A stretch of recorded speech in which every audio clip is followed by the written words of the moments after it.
Hey everybody, I got a very special guest on our line. We have Pearl Gluck, and she is the founder of the 2021 Center Film Festival, and it is starting up November 1st, my birthday. So we have a couple of great things going on today. We're going to talk to her about this and more. So welcome to the show, Pearl. How are you doing today? I'm doing great. Happy birthday. Thank you. Yeah, it's going to be a fun weekend. It's going to be a lot of fun. What's your plans? Anything film related by any chance? Kinda. We're going to Disney World, and I'm Oh gonna yeah, I'm that'll gonna work. go be a princess for a day, and then we have Halloween, so I'm gonna be doing some trick or treating, and I'm actually gonna dress up this year That's awesome. and just have a little bit of fun. Just let it all go out with my friends and just relax. So it'll be fun. But you know what? I am gonna be watching a lot of Halloween movies this weekend too. That's awesome. Yeah, I mean, Halloween wasn't a big deal where I was raised in Brooklyn. I don't know why, but when I got here to Central PA, it's almost like a religion Yeah. out here. Yeah, people take it really seriously. But when you really think about it, coming from like New York and like where I'm from, Connecticut, Halloween is epic. I mean, with all the old Victorian houses, the Right. pumpkin patches, the Sure. cold weather, the leaves on the ground, the old Sure. cemeteries. It's just so cool. It is. And creepy. Oh, very creepy. That's what I loved about it. Well, I'm so glad you're here to talk to us about this film festival. I love film festivals, and I know that it can do so much wonderful things, so many wonderful things for people producing in the fields, and it kind of gets them, noticed. And sometimes they may get the next big job in Hollywood. So, tell me a little bit about yourself and how did you find this particular um, film festival, and what were you hoping to accomplish with it? Well, actually, it's in the first thing you said. I love what you said about how film festival can really bring a lot to a community. So I came here from Brooklyn because I teach film at Penn State. And I'm like, all right, I'm in a small town right in the middle, literally the center of Pennsylvania. What are we doing here? And I was trying to figure out my next film. And I found myself walking into a theater that was 107 years old in Phillipsburg. Talk about like for Love it. Halloween, it's perfect with all the ghosts. And it's never been cut up. Like, they took those huge movie palaces and cut them up into smaller theaters. This one never was. So it's absolutely stunning. It's got 1,000 seats. It's like your typical like cinematic discovery. And I thought to myself, my God, this is where we should start something and bring filmmakers in, encourage young filmmakers that are here. And the next thing I knew, I discovered all these people that were already accomplished filmmakers that actually came from Central PA. So this year we're bringing them here back home in a way. Like Patrick Fabian from Better Call Saul actually grew up here, and his mom was an usher at the very theater that caught my attention. So that was like, because I started to tell him, I was like, hey, Patrick, I'm going to explain to you where this is. It's in middle of Pennsylvania. It's not LA. It's called the Roland. And he said, I'm going to stop you right there. I know exactly where the Roland is. My mother was an usher there. And I was like, So wow. cool. And then Joshua Leonard of Blair Witch fame, right, with his latest film, Fully Realized Human, he was raised here because his father ran the theater department. So, and then there's Donald Pellisario of JAG fame, right? So these are all people that come from here. And so bringing people from around the world, bringing back people that originated here, awarding Pennsylvania filmmakers, like Madeline Anderson this year, and people that went to Penn State, like Keegan Michael Key, just bringing them here and having that conversation, I think could really inspire, like you said, members of the community who think their stories aren't relevant. I think it's very important to see yourself on screen, and it's very important to believe that everybody has something to say. And if you've got a really cool way of saying it, or a serious way of saying it, or a scary way of saying it, whatever it is, do it, And I think, like you said, a film festival can get people to think, wait a second, I can get my big break. I can meet people here I never would meet otherwise, That's why I did it. I was a photographer for many years. So I was behind the camera, but a different type of camera. Even though I still love doing movies, I'd love to be able to do them. I'd love to be able to do anything with film. But that's where I got my start. And I know how important it was to go to these shows. I wasn't so much big on juried shows because they always mix it with other art forms. So the problem with it is that I was never going to win anything based upon somebody that did a painted a picture. So I just Exactly. kind of went for the experience and to talk to other people and network, but I know how important these things are. And they're not always easy to find either. So for you to be able to get out there and promote your work through a place where people can come watch it, which is even cool, not just the other artists involved, and then you can have other outlets that can be there, through networking. And then, with the networks we had today, we have like YouTube and Vimeo and all these other things that we didn't have back in the day. I Right. think that we're seeing more opportunities for people that would never have been able to get discovered any other way in the past, which I think I that's think is right. phenomenal.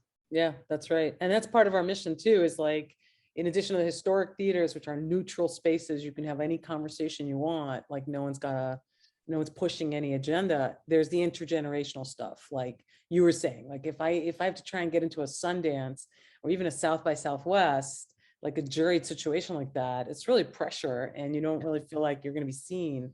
But we're trying to get that intergenerational thing. Sure, we have those films too, but Sure. there's high school films and there's college films from all over the world. And actually on our jury are high school and college students too. So at least they get that, like you said, I love that. You really want to create opportunity for people. And the way to do it is to not freak them out with this idea that you have to be fully accomplished right out the gate. You do not. You just have to be real with your voice as much as you can be. I love that you're able to bring some of these people back home to where they started, because I know one of my goals was I wasn't going to be considered accomplished until I had my work showing back home. That's where I was going to feel like I did it. Where was So to that? be able to Jersey? do that, it's amazing. Where's back home? Jersey? Where were you? I'm actually from Bristol, Connecticut. Bristol, Connecticut. I know Bristol. That's where You- ESPN is. It's short. I drove by that thing every day. It was awesome. And I remember when it was a one studio building, like maybe one room to cover Yeah. like the Whalers and the Yukon Yeah. Huskies. And that was it. And now look at it. It's a metroplex. It's huge. It's not so easy to show in Bristol. It's No. not. It's not. But see, I knew a lot of places that we could do stuff like that. And like there's like the old Carousel Museum and stuff like that that's out there. So, those are the type of places I would look for. And Kind of just unique. to be back home is special, you know. Well, I'm hoping they have the same experience when they come here. We're thrilled to be able to like create a platform for that. We didn't expect that. We're only in our third year, but we're hoping to keep creating opportunities for growth, like whatever that might be. Like, so this year, it's the hybrid thing because of COVID. We want to be able to give people an experience if they're stuck at home or if they have to quarantine or if they're not comfortable and in person, they should still have a cool and interactive experience to the best of our ability. We've gotten really good at it, unfortunately, over this last year, year and a half, 2 years. So we've learned how to be inside of cameras talking to each other, but we're trying to bring people into the theater too. So we'll see, going to be safe about it and make sure that we're going to try and get people to connect, human to human, but we are also allowing for the possibility for hybrid and online to have I that. like that opportunity though, because sometimes you just don't want to leave the house. You have all the good intentions. You come home and it's like, I got to get out there and do And this. nowadays, especially because we've gotten really used to that. It took Yeah. a pandemic to make us realize, wait a second, I don't actually have to leave my house. No, And then we not have to be anymore. reminded to do it. It's so convenient. Like That's now, true. you and I are talking. Like, how would we have done that? Otherwise, you'd have to have me come into the studio, which might have made this prohibitive. And it's really funny because back in the day, like in the 1980s, I watched the Jetsons, and this is kind of the things that we would see on the Jetsons, and now it's happening in real life, so it's pretty cool. It's true. I mean, one of the films that we're having, going to your point, is a film about prison reform and how these kids get arrested really young, and it's pretty racially charged in terms of how many Black men are in prison. And there's this man who started a movement called the Black Prisoners Caucus. So he's going to be calling in. He's the subject of the film, Since I've Been Down. The director will be there calling in on Zoom, and he's going to be calling in from prison in her phone. So all these layers of possibility to have a conversation. We're going to be here in Central PA. and he's, I think, on the Upper West Coast. So, it's really about creating more opportunities to connect. And I know that we think it's just because we want to stay in our pajamas and just Zoom, but it really is possible now to cross into other areas and have conversations we otherwise, there's no way he could have come to our festival. Yeah. So this allows that to happen. So are there any qualifications that you have to have in order to show in your particular film festival? I think that's a really good question. Like my experience as a filmmaker, I've been to upwards of 300 festivals at this point with all my films over the years. And, I've seen so many different models. And my favorite is kind of this democratic approach, but you also have to have it be juried for it to get industry recognition. And we're just building.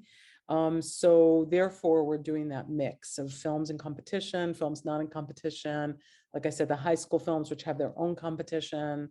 So the qualifications are to have a film, to submit through Film Freeway, I guess for 2022 now, and to have a point of view, just have something to say, which we all do. So there you have it. Now, I know that since this one starts basically on Monday, Yeah. you're not taking any more applications for this year.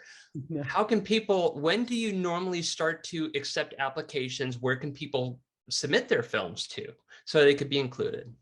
Right. So if they wanted to submit their films, we'll probably open it again at some point in March. But you can always follow us at Center Film, which is Center like CENTRE. And that's pretty much every single social media platform is Center Film. And we're on Film Freeway. So you can also just keep an eye on there. But anyone in Pennsylvania who's listening right now, you can watch these movies starting November 1st all the way to the 7th. It's all in Pennsylvania. It's geo-blocked Pennsylvania, but it's all Pennsylvania. So I'm sure you guys got a lot of amazing submissions, and some of them you probably had to turn away even though you didn't want to, because it's always that hard decision. But tell me a little bit about some of the stuff that people could see. What type of genres are there? What types of documentaries do you have coming in this year? What are some of the things that people can experience? Yeah, so there's really good documentaries. I mean, really incredible films. I feel bad for my documentary jury. I don't know how they're going to make a choice, but they're incredible. They're everywhere from this film called La Madrina, which is about a woman in the Bronx who ran a gang in the 70s. And, talk about like badass women who really care about their community. And I called that section Thicker Than Blood because, Thicker Than Water, because she treats these other women like they're her kids and they're her family. There's a documentary about women who don't want to have kids, and trying to understand ethically why that was always that pressure. There are films about, pride-oriented films. There's one called Death and Bowling that I love, about trans actors who are then like, they come in for, it's almost typical of a lot of marginalized communities where they would come in for auditions and they wouldn't get the role, but they were asked to consult the other person that got the role who's actually not of that identity. It's like, what? Just give me the role if you like what I did. And Right. so it kind of kicks off that way. And it's really campy and powerful and, fun, but also gets to the point. So we have that. And then there was an animation that came in from Croatia about also a trans story about a person who's trying to come into their own identity, but it's beautifully crafted. So it feels like a doc, but it's not. It's all done through this animation. And we coupled it with a film called We Burn Like This, about a young woman who lives hard. I mean, she is, drinking and, partying hard. And then a flyer comes to her front door of white supremacists. And we slowly discovered that she was actually raised Jewish. And so these two, I thought, spoke really well to the question of how hate can impact all of us and ways in which we could try and make a difference. So there's those kinds of films that are about social justice and racial equality. And then there's films about prison reform, which we talked about.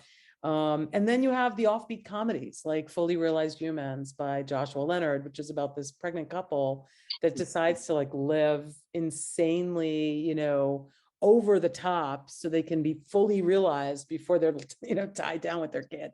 So we kind of have all these different perspectives. There's horror. If you were in Pennsylvania, I would tell you to go watch that one. I think you're in LA, right? I'm in Tampa. Oh, you're in Tampa. Oh, awesome. I'm so jealous. Um, it's getting cold here. Here too, a little bit. Not as cold as you, but yes, definitely we're getting And cooler. speaking of getting cold or not getting cold, and there's films on climate change. So really pretty much something for everyone, including kids. There's kid flicks and stuff like that. But we wanted to make it available all through the United States, but as soon as the pandemic happened was our first round under the pandemic, and that was wide open to the United States. The filmmakers have gotten a lot more careful about something called geo-blocking, because before there was such a thing called in person, if you went to a film festival, you physically went to a film festival and it was in the theaters where you are, whether it's in Tampa or not. That's where you went. The concept that, you'd have to travel there if you wanted to go. Like people go to Sundance or Telluride. And here it's like with the pandemic, we've become a little more aware of the possibility of more national access, but they're bringing it back in again. So now they've geo-blocked everything just to Pennsylvania, which I totally understand. So they can keep traveling around to other festivals and engage other communities. And I say, if you want to check out what we have online, they're probably coming your way, because these are really incredible films. And start writing them down and look out for them when they get picked up in places like Netflix and Amazon or anywhere else. Man, I hope nothing but the best for these people that put out their creativity for us to enjoy in these festivals. So I really hope they do well, and I really hope that it does bring in better things for them, and go into, maybe like you said, get on Netflix, get on Amazon, get on something that where they can make money and share their stuff and continue to do it. Yeah, no, I'm right there with you. And I love that you're interested in just the general energy around this project and around a festival like this. It's important. Like I said, most people don't think that what I did was an art form, but it is. And it was always something that I needed to always find that next place to show it and expose it. Otherwise, basically what I had was an island with a 5-star hotel on it that nobody would have known about. And it's tough, so these are the types of things that I think are very important for us to be engaged in and let people know that are out there, because it might be their opportunity. You don't know what opportunity lies ahead of you. So that one person that might say, this probably, I don't know what I'm going to get out of this, but I'm going to just do it anyways. That might end up being landed in a major studio for a full production. Exactly. So never count out your opportunities, and take every opportunity, no matter how big or how small, and think of it just as important, I think. I agree. Yeah, I totally agree with that. And I also think what I've gotten out of this as a filmmaker who's organizing a film festival is hearing people's stories about the first films they've seen that's inspired them, stories that always stuck with them. I think that's something people can consider too, is like really look at what inspires you and potentially build something from that. Well, I got about a minute and a half left. I definitely want to be able to tell people how they can find your website again. And if anybody wants to join online to see it, is there any cost? Do they buy tickets? How does all that work? So it's on a website called centerfilm.org, and center is CENTRE. And anyone can buy tickets. You can get a full pass. Students are always free. So if you have a student ID, you can get it for free. And only some of our films are available all over the United States. So check that out. Most of them are blocked only to Pennsylvania. So you have Pennsylvania listeners or listeners who have friends in Pennsylvania, tell them to check it out at centerfilm.com.org. Well, com will take you there too. Oh, well, Pearl, thank you so much for coming on, being a great guest. I really hope that this is a wonderful year for you. I really hope that it springboards a lot of other people to doing more, better, more creative things along the way, so they can grow as artists. And I look forward to seeing what you got next year. Thank you so much. Thanks for having me. Anytime. And guys, I got to take a quick commercial break, but I'll be back to pay. I got to pay the bills, but I'll be back in about 2 minutes. Don't go to. OMG, you were on TV and junk.